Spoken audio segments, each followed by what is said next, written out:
Senior high ball, dapat may kilig. Pero naiwan akong parang napingot na bibig. Bit-bit ko pa noon ang bulaklak na lutang. Nawala ka bigla, ano to? Magic trick na walang harang. Akala ko lasina ng pelikula, yung tipong fade to black, tapos ako na lang ang bida. Pero ilang taon nang lumipas nang biglaan, ikaw yung inter. Wait lang, ba't parang may kulog sa tiyan? Nagkatinginan tayo, parang walang nagbago. Pero pareho tayong kunwari chill lang, trabaho lang to. Di ako mapakali sa presensya mo, puso'y di mapakalma. Mga alaala'y nasa isip ko. Wala to,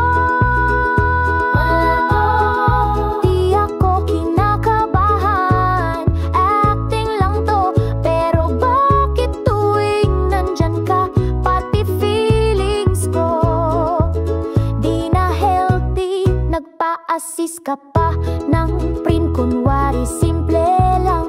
Pero bakit yung pangalan mo pinipindot ko sa cellphone? Hanggang ngayon nagte-text ako ng hello then delete. Walang send kasi pride ko raw dapat elite. Matagal na rin mula nang ika'y nawala, parang ulap sa langit biglang nawala sa mata. Mahal pa rin kita pero di pwedeng aminin, dahil baka sa oras na to huli na ang damdamin.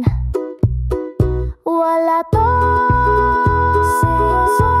hindi ito love, baka indigestion lang to. Pero kung sa dulo ng day ikaw pa rin ang naiisip, baka nga feelings to, kahit ayoko pang i-admit.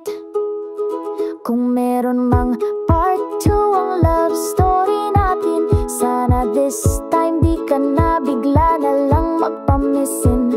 Sabihin mo lang, aamin din ako, pero dapat sabay tayo para equal ang kabog, diba toyo? Wala to,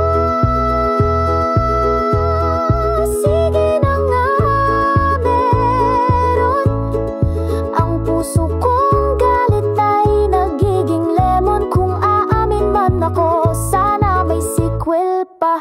Yung hindi na ako mawawala sa ball, promise na to ha.